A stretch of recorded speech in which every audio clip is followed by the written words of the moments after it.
Hello साथियों, कैसे हो आप लोग। उम्मीद करता हूँ कि आप लोग अच्छे होंगे और आपकी तैयारी भी बहुत ही शानदार तरीके से चल रही होगी। जैसा कि आप लोग जानते हैं कि एसएससी जीडी की इस सीरीज़ में हम लोग आरडब्ल्यूए की सामान्य अध्ययन की जो पुस्तक है उसके प्रश्नों को देख रहे हैं। पहला लेक्चर हो चुका है और पहले लेक्चर में हम लोगों ने इतिहास को शुरू किया था, जिसमें पहले प्रश्न से लेकर 25वें प्रश्न तक डिस्कस किया जा चुका है।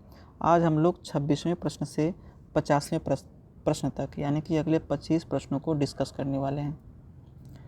तो वीडियो को अंत तक बने रहिए। अगर आप एसएससी जीडी का एग्ज़ाम देने वाले हैं तो बहुत ही इम्पोर्टेंट ये सीरीज़ चल रहा है आपके लिए, क्योंकि इस बुक में पिछले 5 वर्षों के प्रीवियस ईयर प्रश्न दिए गए हैं और साथ ही साथ उसकी व्याख्या भी।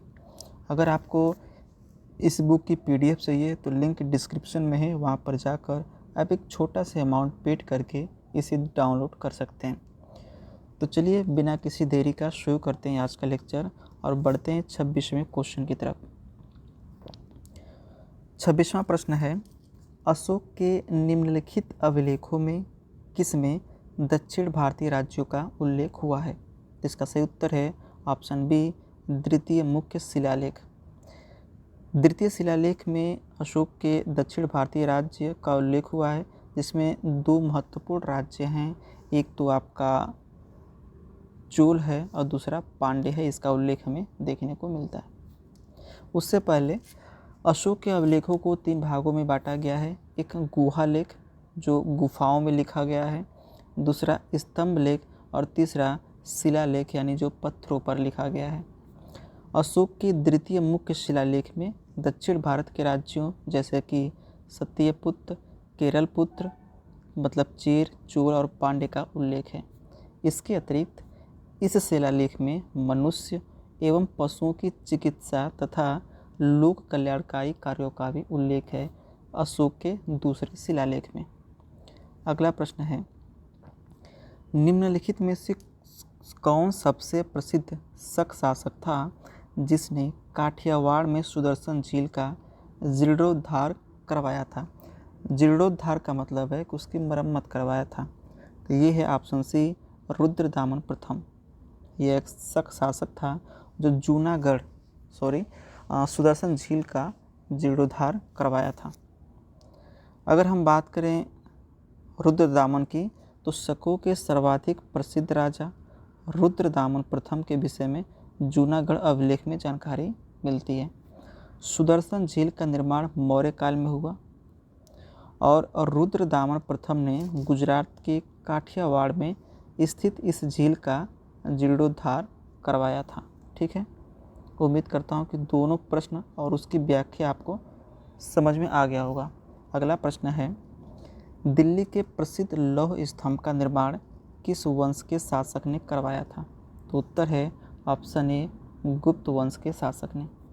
गुप्त वंश के महान शासक चंद्रगुप्त द्वितीय ने महरौली में स्थित लौह स्तंभ का निर्माण करवाया था। तो ये लौह स्तंभ कहाँ है, दिल्ली में है और दिल्ली के महरौली नामक स्थान पर है। ये भी आपको याद रखना है। अगला प्रश्न है, निम्नलिखित में से किस विश्वविद्यालय की स्थापना पाल शासकों ने की थी। उत्तर है ऑप्शन बी, विक्रमशिला विश्वविद्यालय। ये विक्रमशिला विश्वविद्यालय की स्थापना पाल वंश के शासक धर्मपाल के द्वारा किया गया था। यह विश्वविद्यालय वर्तमान बिहार के भागलपुर में स्थापित किया गया था। ठीक है, कौन सा विश्वविद्यालय, विक्रमशिला विश्वविद्यालय। इससे पहले नालंदा विश्वविद्यालय की स्थापना भी बिहार में किया गया था। प्राचीन हड़प्पा शहर किस नदी के वर्तमान में सूखे मार्ग के तट पर बसाया गया था। उत्तर है ऑप्शन सी, रावी नदी के तट पर। तो जो हड़प्पा है यह रावी नदी के किनारे स्थित था। हालांकि ये जो स्थल है सिंधु घाटी सभ्यता का, यह पाकिस्तान में पड़ता है, हिंदुस्तान में नहीं पड़ता है। यहाँ पर कुछ संदेह स्थल दिए गए हैं, जैसे कि मोहनजोदड़ो है, आलमगीरपुर है और सामने वो किस नदी के किनारे स्थित थे वो दिया गया है। तो इसमें समझाने वाली कोई बात नहीं है, इस पूरी लिस्ट को आपको याद करना है। ठीक है, बढ़ते हैं अगले प्रश्न की तरफ। पूरा पाषाण काल का विस्तार, 1 मिनट, हाँ, पूरा पाषाण काल का विस्तार 2 मिलियन वर्ष पूर्व से लेकर, यानी कि 20 लाख वर्ष पूर्व से लेकर 12,000 वर्ष पूर्व तक है। समय के इस लंबी अवधि को आरंभिक, मध्य और उत्तर पूरा पाषाण काल में विभाजित किया गया है। समय की यह लंबी अवधि मानव इतिहास के कितने प्रतिशत कवर करती है? तो उत्तर है ऑप्शन बी, 99%। यानी पूरा पाषाण काल का जो विस्तार है, जो कालखंड है, वो 20 लाख वर्ष पूर्व से लेकर 12,000 वर्ष पूर्व तक है। इसे हम पूरा पाषाण काल कहते हैं। पूरा पाषाण काल को 3 भागों में बांटा गया है। एक को हम कहते हैं प्रारंभिक या आरंभिक पूरा पाषाण काल, मध्य पूरा पाषाण काल, और एक है उत्तर पूरा पाषाण काल। ध्यान रहे, हम पाषाण काल के अंदर पूरा पाषाण काल को विभाजित कर रहे हैं और पूरे मानव इतिहास का जो 99% भाग है इसी पूरा पाषाण काल में है। ठीक है, थोड़ा सा इसकी व्याख्या भी है, जैसे कि इतिहासकारों ने पाषाणकालीन संस्कृति को 3 भागों में बांटा है। पहला है पूरा पाषाण काल, मध्य पाषाण काल और नव पाषाण काल। ठीक है, हालांकि उपयुक्त प्रश्नों में जो हम लोगों ने देखा है उसमें पूरा पाषाण काल को 3 भागों में बांटा गया है, लेकिन यहाँ पर संपूर्ण पाषाण काल को 3 भागों में बांटा गया है। ठीक है, अगला प्रश्न है नव पाषाण काल और महापाषाण चरणों के बीच अति व्यापन में भारत के किस भाग में प्रारंभिक लौह वस्तुएं देखी गईं? तो उत्तर है दक्षिण भारत। नव पाषाण युग की समाप्ति के पश्चात दक्षिण में जिस संस्कृति का उदय हुआ उसे महापाषाण काल कहा जाता है। ठीक है, जैसे ही नव पाषाण युग खत्म होता है तो दक्षिण भारत में एक संस्कृति विकसित होती है, उस संस्कृति को हम महापाषाण काल कहते हैं। ठीक है, अगला प्रश्न है, चलते हैं 33वें प्रश्न की तरफ। थोड़ा सा मैं इसको बड़ा कर लेता हूँ। हड़प्पा वासियों को तांबा संभवतः वर्तमान समय के किस स्थान से प्राप्त होता था? तो उत्तर है ऑप्शन बी, राजस्थान। हड़प्पा वासियों को राजस्थान में एक खदान हुआ करती थी, वहाँ से उनको तांबा मिलता था। माफ करिए। लौह युग का सबसे आम उपकरण क्या था जिसका प्रयोग पेड़ों को काटने, लकड़ी काटने और एक हथियार के रूप में किया जाता था? तो इसका जवाब है ऑप्शन ए, कुल्हाड़ी। कुल्हाड़ी जो है लौह युग का सबसे आम उपकरण था। इसके अलावा पाषाण काल में भी कुल्हाड़ी का उपयोग किया जाता था, जिसका साक्ष्य हमें तमिलनाडु के पल्लावरम नामक स्थान पर मिलता है। निम्नलिखित में से किस नदी के नाम का नाम ऋग्वेद में केवल एक बार आया है? तो उत्तर है ऑप्शन ए, गंगा। ऋग्वेद में गंगा नदी का जो उल्लेख है सिर्फ एक बार किया गया है। वहीं अगर हम लोग यमुना नदी की बात करें तो यमुना नदी का उल्लेख 3 बार हुआ है। सर्वाधिक पवित्र नदी सरस्वती है और वहीं सर्वाधिक महत्वपूर्ण नदी जो है सिंधु को माना गया है, और सर्वाधिक बार उल्लेख भी सिंधु नदी का किया गया है। ठीक है, ऋग्वेद में गंगा नदी का उल्लेख कितनी बार किया गया है? तो गंगा नदी का उल्लेख 1 बार किया गया है। अगला प्रश्न है, वेद चारों वेदों में सबसे छोटा है, यह हिंदू परंपरा में एक दिव्य स्थिति रखता है और धुनों और मंत्रों का संग्रह है। तो ये हो जाएगा ऑप्शन बी, सामवेद। इस प्रश्न में सामवेद की बात हो रही है क्योंकि सामवेद में ही धुनों और मंत्रों का संग्रह है।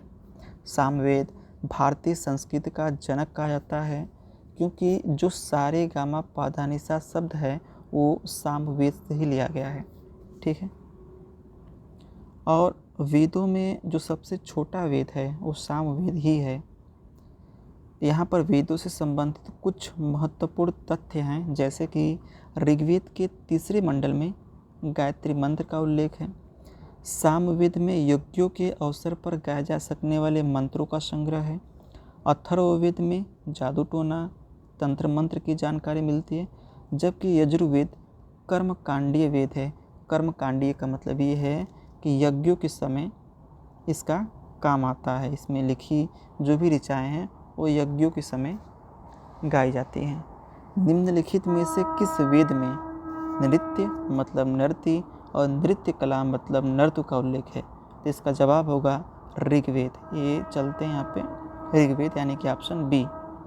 अब ऋग्वेद से संबंधित कुछ महत्वपूर्ण तथ्य हैं, जैसे कि ऋग्वेद जो है सबसे प्राचीनतम वेद है, पहली बात, और ऋचाओं के क्रमबद्ध एकमात्र वेद है जिसे ऋग्वेद कहा जाता है। इसका रचना काल लगभग 1500 ईसा पूर्व से लेकर 1000 ईसा पूर्व माना जाता है। इसमें कुल 10 मंडल है। मंडल से तात्पर्य चैप्टर या पुस्तक से होता है। वहीं कुल सूक्त 1028 हैं और ऋचाओं या मंत्रों की संख्या जो है 10,600 है। आपको कहीं कहीं पर 10,462 या 10,580 भी देखने को मिल सकता है। निम्नलिखित में से कौन सा सबसे पुराना वेद है? तो जाहिर सी बात है ऋग्वेद जो है सबसे पुराना वेद है। सबसे नवीन वेद की बात करें, एक मिनट, सबसे नवीन जो वेद है अथर्ववेद है। गद्य और पद्य दोनों में जो लिखित वेद है उसे हम यजुर्वेद कहते हैं। भारतीय संगीत का जनक सामवेद को कहा जाता है। ऋग्वेद, सामवेद और यजुर्वेद, इन तीनों वेदों को सम्मिलित रूप से वेद त्रयी कहते हैं। ठीक है, अब वेद त्रयी में ध्यान देना कि अथर्ववेद को शामिल नहीं किया जाता है। गोपद ब्राह्मण निम्नलिखित में से किस वेद से संबंधित है? तो जवाब है ऑप्शन सी, अथर्ववेद। अथर्ववेद का एकमात्र ब्राह्मण ग्रंथ है जिसे हम गोपद ब्राह्मण कहते हैं। यहाँ पर चारों वेद दिया गया है, साथ ही उस वेद के कौन कौन से ब्राह्मण हैं वो है, जैसे कि ऋग्वेद के 2 ब्राह्मण ग्रंथ हैं, एक है ऐत्रेय ब्राह्मण और कौशतकी ब्राह्मण। वहीं यजुर्वेद के शतपथ ब्राह्मण जिसमें 100 अध्याय हैं और तैत्तिरीय ब्राह्मण। सामवेद के भी 2 ब्राह्मण हैं, पंचविश ब्राह्मण और षड्विश ब्राह्मण। पंचविश ब्राह्मण में 25 अध्याय, वहीं षड्विश ब्राह्मण में 26 अध्याय हैं। इसी षड्विश ब्राह्मण को तांडेय ब्राह्मण भी कहा जाता है क्योंकि इसे तांडेय ऋषि द्वारा लिखा गया था।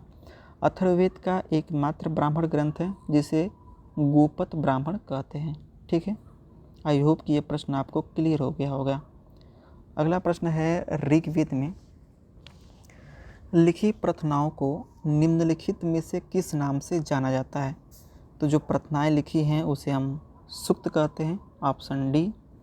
और ऋग्वेद में जो सूक्तों की संख्या है वो 1028 है, जिसमें सर्वाधिक 250 सूक्त जो है इंद्र देवता को समर्पित हैं। वहीं 200 सूक्त अग्नि को समर्पित हैं। 30 सूक्त तीसरे महत्वपूर्ण देवता वरुण को समर्पित हैं। ठीक है, अगला प्रश्न है, निम्नलिखित में से कौन सा पुरातात्विक स्थल वर्तमान भारत में स्थित नहीं है? चलिए इसके ऑप्शन को देखते हैं। इसके ऑप्शन हैं यहाँ पर, ये रहा, हल्लूर, महागढ़ा, मेहरगढ़ और चिरांद। तो यहाँ पर जो मेहरगढ़ है ये भारत में स्थित नहीं है, यह पाकिस्तान में है। पाकिस्तान के बलूचिस्तान वाले इलाके में मेहरगढ़ है। मेहरगढ़ के बारे में एक फैक्ट आपको याद रखना है कि नवपाषाण काल में या भारत की बात करें तो सर्वप्रथम जो कृषि के साक्ष्य मिलते हैं वो हमें मेहरगढ़ से मिलते हैं। ठीक है,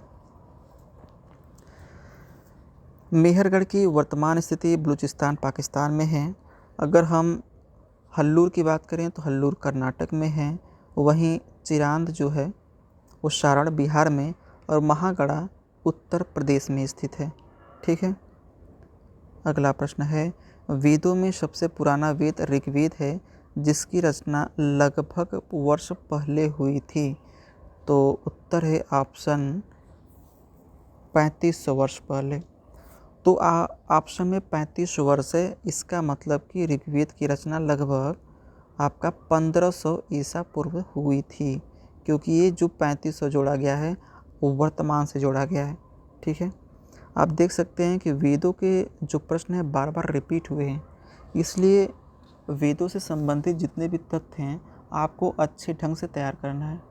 जैसे कि ऋग्वेद के अंतर्गत 10 मंडल हैं, 1028 सूक्त है, इसके अलावा 10,580 ऋचाएँ हैं।